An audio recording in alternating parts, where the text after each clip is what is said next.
IT ജീവനക്കാരനെ തട്ടിക്കൊണ്ടുപോയി മർദ്ദിച്ച കേസിൽ നടി ലക്ഷ്മി മേനോൻ മുൻകൂർ ജാമ്യം തേടി ഹൈക്കോടതിയിൽ. കേസിലെ മൂന്നാം പ്രതിയായ ലക്ഷ്മി മേനോൻ നിലവിൽ ഒളിവിലാണ്. നടിക്കൊപ്പമുണ്ടായിരുന്ന മിഥുൻ, അനീഷ് എന്നിവരെ പോലീസ് അറസ്റ്റ് ചെയ്തിരുന്നു. ഇവർക്കൊപ്പം മറ്റൊരു വനിതാ സുഹൃത്തും ഉണ്ടായിരുന്നു. ആലുവ സ്വദേശിയായ IT കമ്പനി ജീവനക്കാരനാണ് തന്നെ തട്ടിക്കൊണ്ടുപോയി മർദ്ദിച്ചെന്ന് പോലീസിൽ പരാതി നൽകിയത്. കോടതിയിൽ മുൻകൂർ ജാമ്യാപേക്ഷ നൽകിയതിന് പിന്നാലെ നടിയുടെ അറസ്റ്റ് കോടതി തടഞ്ഞു. കേസ് ഓണത്തിന് ശേഷം പരിഗണിക്കാനായി മാറ്റി. അതുവരെ അറസ്റ്റ് ചെയ്യരുതെന്നാണ് കോടതി നിർദ്ദേശം.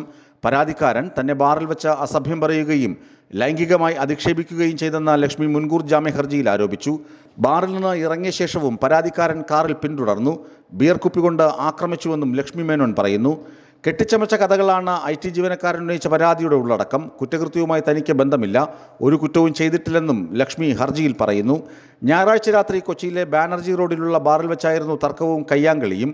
പിന്നീട് തർക്കം റോഡിലേക്ക് നീങ്ങി. രാത്രി 11:45 നോർത്ത് പാലത്തിൽ വെച്ച് പ്രതികൾ കാർ തടഞ്ഞ് പരാതിക്കാരനെ കാറിൽ നിന്ന് വലിച്ചിറക്കി കൊണ്ടുപോയെന്നാണ് FIR. കാറിൽ വെച്ച് മർദ്ദിച്ചെന്നും ഭീഷണിപ്പെടുത്തിയെന്നും പരാതിക്കാരൻ പറയുന്നു. പിന്നീട് ഇയാളെ ആലുവ പറവൂർ കവലയിൽ ഇറക്കി വിട്ടു. തിങ്കളാഴ്ച നോർത്ത് പോലീസ് സ്റ്റേഷനിൽ യുവാവ് നൽകിയ പരാതിയെ തുടർന്ന് CCTV ദൃശ്യങ്ങളുടെ സഹായത്തോടെ കാറിന്റെ നമ്പർ കേന്ദ്രീകരിച്ച് നടത്തിയ അന്വേഷണത്തിനാണ് പ്രതികളെ തിരിച്ചറിഞ്ഞത്. ന്യൂസ് ഡെസ്ക് വിസ്മയ ന്യൂസ്.